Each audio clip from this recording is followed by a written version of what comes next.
Não brigue contra o vento. Paulo, na primeira carta aos Coríntios, no capítulo 9, versículo 26, diz: Eu, por minha parte, corro, não na incerteza, de tal modo combato, mas não açoitando o ar, ou seja, não batendo no vento. E o que ele quer nos dizer aqui, e é a reflexão que este livro nos traz, Palavras de Vida Eterna, é que quantas vezes a gente passa a nossa vida buscando, planejando, estudando, ouvindo algum assunto que a gente quer melhorar, algo que a gente quer fazer, algum plano que a gente quer tirar do papel, mas na verdade a gente não coloca nada em prática. Quanto tempo a gente gasta da nossa vida apenas ouvindo sobre que devemos ser tolerantes, bondosos, generosos? Gastamos ali o nosso tempo, a nossa energia, às vezes dentro de uma igreja, ou em um vídeo como esse, que nos estimula a fazer o bem. Mas na hora de colocar a mão na massa, a gente não tem coragem. Você já passou por isso? Você estava ouvindo algo na igreja, de que você deveria ser mais tolerante, mais paciente, e aí você refletiu e chegou à conclusão de que sim, você precisa ser assim. Porém, na prática, quando algo aconteceu, você não conseguiu. Você nem se lembrou de ser paciente. Ou você até se lembrou, mas não conseguiu se conter. É claro que muitos dos nossos ensinamentos, eles começam pelo ouvir e pelo ver. A gente precisa sim ser impactado pelo ouvir, saber o que a gente vai ouvir para a gente buscar aprender. Mas não deixar isso somente no plano das ideias, deixar somente aqui dentro da nossa cabeça.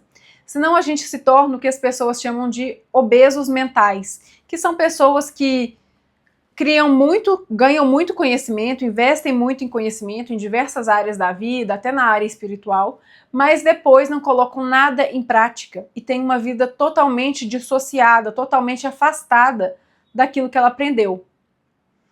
Então, é claro que a gente vive falando isso aqui, é importante a gente saber o que a gente vai colocar dentro dos nossos ouvidos e buscar, sim, palavras que sempre nos animem, nos coloquem para cima, nos incentivem a fazer o bem. Mas na hora de ir para a prática, a gente precisa de coragem, a gente precisa de agir. Não adianta a gente ficar ouvindo sobre solidariedade e andar na rua, passar por um animal faminto e ignorar. Passar por um animal com sede e ignorar. E quando eu falo de animais, eu já ouvi pessoas dizendo que os animais são inferiores aos seres humanos, que eles não precisam de ajuda. Mas você já imaginou Jesus passando do lado de um cachorrinho, de um gatinho ferido e deixando para lá? Ou deixando esses bichinhos com fome?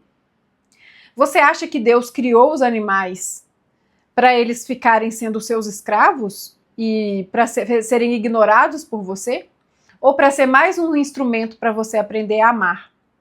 Mais uma forma de você aprender a exercitar o seu amor e a sua solidariedade? Quantas pessoas a gente conhece que fazem questão de estar todo domingo na igreja, mas durante a semana maltrata animais na rua, ignora a fome deles, ignora o sofrimento deles. Os animais são também os nossos irmãos, criados por Deus. Deus não criou uma criatura sequer neste planeta para ser maltratada por nós. E nem sei porque comecei a falar isso, provavelmente alguém que está ouvindo precisa ouvir, mas a gente realmente precisa olhar para os nossos irmãos animais com mais compaixão, com mais amor, e aprender a vê-los com mais carinho. Talvez começar a exercer o nosso amor aí, pelo que é diferente de nós, porque amar o que é igual a nós é mais fácil. Existe até pesquisa científica demonstrando isso. A gente costuma gostar e simpatizar mais com aquilo que parece conosco. Mas Deus não nos criou para amar somente aqueles que parecem conosco, mas a amar a todos. E Jesus, o nosso maior exemplo aqui na Terra, falava sobre isso. Não tem uma passagem bíblica na qual Jesus fala de maltratar animais ou que isso seria admitido. Pelo contrário. Jesus, nas histórias profundas da Bíblia que a gente ouve, vivia sempre cercado por animais, se dava muito bem com eles. Assim também com as pessoas. Quando eu falo que devemos respeitar e amar os animais, não estou dizendo que você deve colocar as pessoas de lado. De forma alguma. as pessoas também merecem o seu respeito, merecem o seu amor. E aí você ouve tanto falar de amor dentro da igreja, mas você não é incapaz de amar aquele seu colega de trabalho, aquele seu vizinho que te incomoda, aquele seu ex-namorado, você não consegue perdoar. Será que isso é amor? É colocar o amor em prática? Aquele amor que a gente escuta tanto falar na igreja? Será que é isso, colocar o amor em prática? Quando você lembra de uma pessoa que te feriu, você sente raiva, você deseja o mal, você fica chateado se descobre que essa pessoa conseguiu se dar bem. Isso é amor? Eu sei que eu tô tocando numa ferida. E é importante a gente falar disso. Esses vídeos aqui não têm a função só de passar a mão na sua cabeça e te deixar confortável. A gente está aqui para melhorar. Ninguém está no planeta Terra sem a finalidade de melhorar. E às vezes a gente precisa se deparar com as nossas duras realidades. Será que a gente é tão bondoso quando a gente acha que é? É justificável você se lembrar de alguém com rancor, desejar o mal para alguém ou ficar chateado quando alguém se dá bem? É natural do ser humano sentir inveja, se comparar e às vezes até se sentir um pouco chateado quando alguém do seu mesmo nível consegue algo que você não conseguiu. Talvez isso seja comum, mas é preciso olhar para isso com mais alerta, porque esse não é o caminho. Deus não te criou para isso. Deus te criou para ser amor. Jesus veio ser exemplo de amor.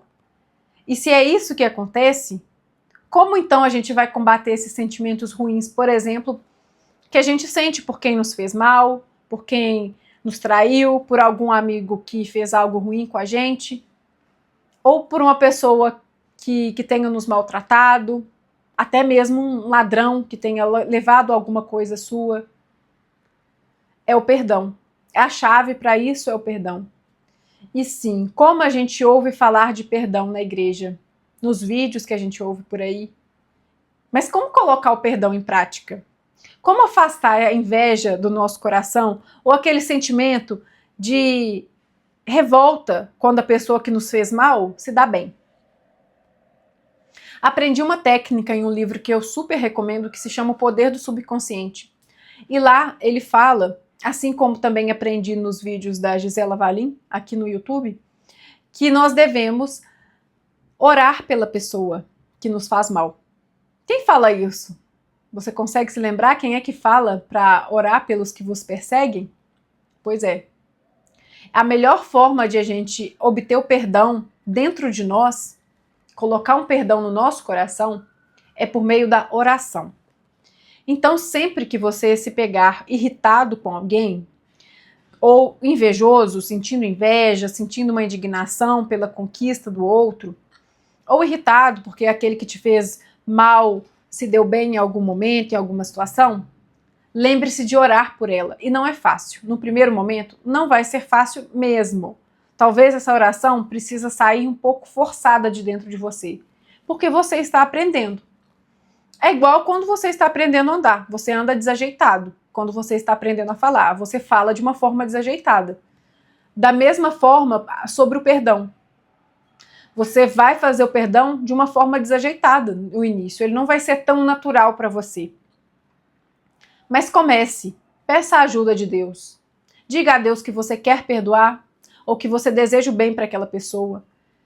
Ou aquela pessoa que você sente inveja, que você deseja que ela conquiste muito mais coisas boas. Por exemplo, se ela se casou e era o seu desejo se casar e você ainda não conseguiu. Ou se ela conseguiu uma posição social, uma posição financeira, uma viagem, aquilo que você gostaria de ter e ainda não tem. Ore por essa pessoa, abençoe a vida dela. Sabe quem é a primeira pessoa a ser abençoada quando você abençoa a vida de alguém? É você mesmo.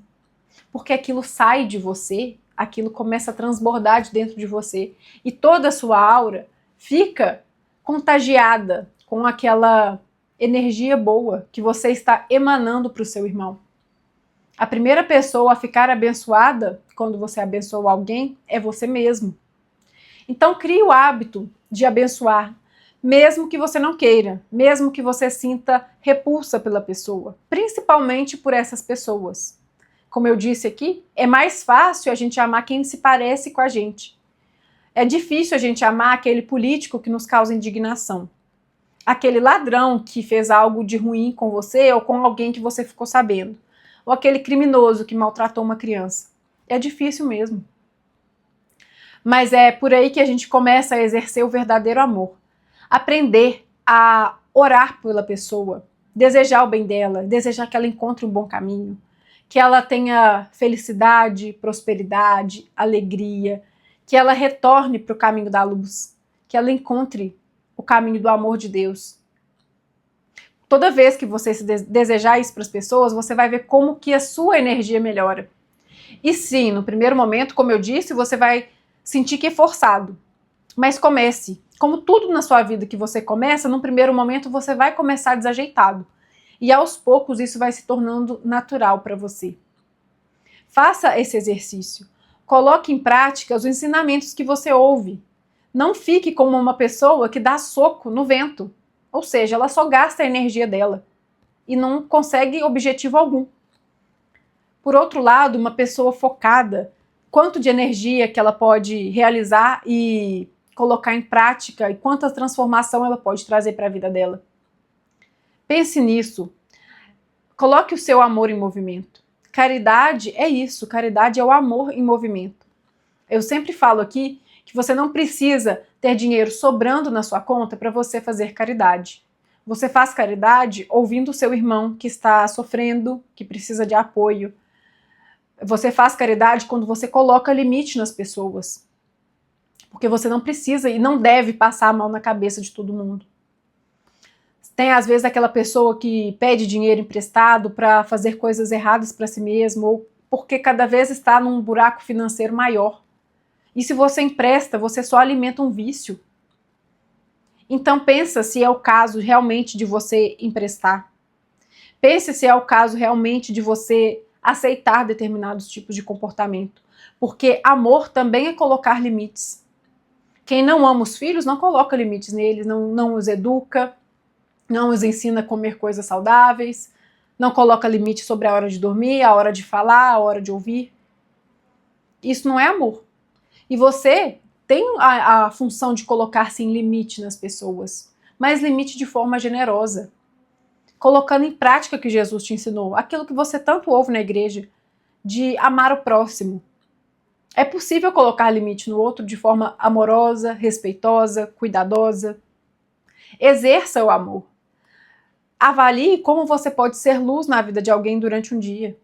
Como você pode alegrar a vida de alguém. Como você pode tornar o dia de alguém mais fácil, mais tranquilo. De repente ajudar um vizinho a carregar alguma coisa. Como você pode ser melhor. E olhe para essa sua situação depois que você pratica o bem. Depois que você ora para alguém que você estava com raiva, depois que você exercita o amor, que você consegue ajudar um bichinho, que você ajuda um ser humano. Como você se sente? Pode ter certeza que o maior beneficiário dos seus atos de amor é você mesmo. Pode ter certeza que é isso que te engrandece, que te torna maior, te torna uma pessoa melhor do que quando você chegou aqui na Terra. Para valer a pena a sua passagem por aqui. Eu te agradeço se você chegou até aqui no vídeo, deixe um comentário sobre o que você pensa sobre o assunto e me siga nas minhas redes sociais. O meu Instagram é @biancamorais com Y e K.